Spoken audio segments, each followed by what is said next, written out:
কি বাবা তোমার আমার আমার কি বলে দেবশ্রী রায় নামটার সঙ্গে পরিচিত সে প্রজন্ম থেকে এ প্রজন্ম।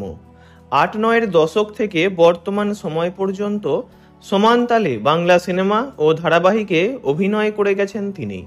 তাঁর রূপে গুণে অভিনয়ে মুগ্ধ দুই প্রজন্মই। তবে অভিনয় ছাড়াও দেবশ্রীর নাচেও মুগ্ধ ছিল বাঙালি। ১৯৬২ সালের ৮ই আগস্ট কলকাতায় জন্ম তাঁর। আসল নাম চুমকি রায়। বাবা বীরেন্দ্র কিশোর রায়, মা আরতি রায়। বাবা ফাইন্যান্স কর্পোরেশনে চাকরি করতেন, মা ছিলেন সাই নটরাজ শিক্ষায়তনের অধ্যাপিকা। অভিনয় জগতে একটু নাম করার পরই চুমকি থেকে দেবশ্রী হয়েছিলেন তিনি। মাই মেয়েকে অভিনয় জগতে নিয়ে আসেন। এমনকি মায়ের দৌলতেই নাচে পারদর্শী হয়ে ওঠেন দেবশ্রী রায়। দেবশ্রীর যখন ১১ মাস বয়স তখনই প্রথমবার ছবিতে অভিনয় করেন। ছবির নাম ছিল পাগল ঠাকুর। যদিও ছবিটি বছর ৩ পর ১৯৬৬ সালে মুক্তি পায়। ছবির পরিচালক হিরণময় সেনের সঙ্গে আত্মিক সম্পর্ক ছিল দেবশ্রীর মা আরতি রায়ের। তিনি তাকে মেসোমশাই বলে ডাকতেন। তিনি পরিচালককে অনুরোধ করেন যে ছোট্ট দেবশ্রীকে কিছু একটা রোল দিতে। তখন পরিচালক বলেছিলেন, এই তো এইটুকু মেয়ে, ঠিক করে দাঁড়াতেও পারে না, ও কি পারবে? তখন মা আরতি রায় বলেছিলেন, যা পারে যতটুকু পারে ও করবে। যাই হোক, আরতি দেবীর কথা ফেলতে পারেননি পরিচালক।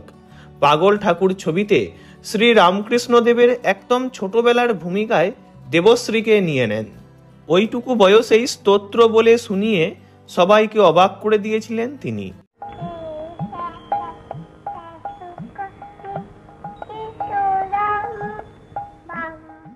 এরপর ১৯৬৯ সালে হিরণময় সেনেরই আরও একটি ভক্তিমূলক ছবি বালক গদাধরে শিশু শিল্পী হয়ে অভিনয় করেন দেবশ্রী।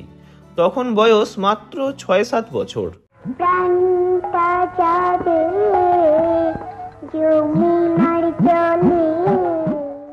এরপর ক্রমশ শিশু শিল্পী হিসাবে জনপ্রিয়তা পেতে থাকেন। পরিচালক তরুণ মজুমদার ১৯৭১-এর ছবি কুহেলিতে রানুর ভূমিকায় দেবশ্রীকে নেন। সেই ছবিতেও ৮-৯ বছরের বালিকার অভিনয় দর্শককে মুগ্ধ করেছিল।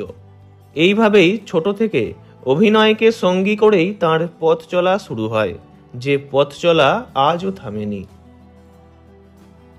ভিডিওটি ভালো লাগলে লাইক করবেন, অন্য কারো বিষয়ে জানতে কমেন্ট করবেন, আর এমনই সব ভিডিও পেতে চ্যানেলটি অবশ্যই সাবস্ক্রাইব করবেন।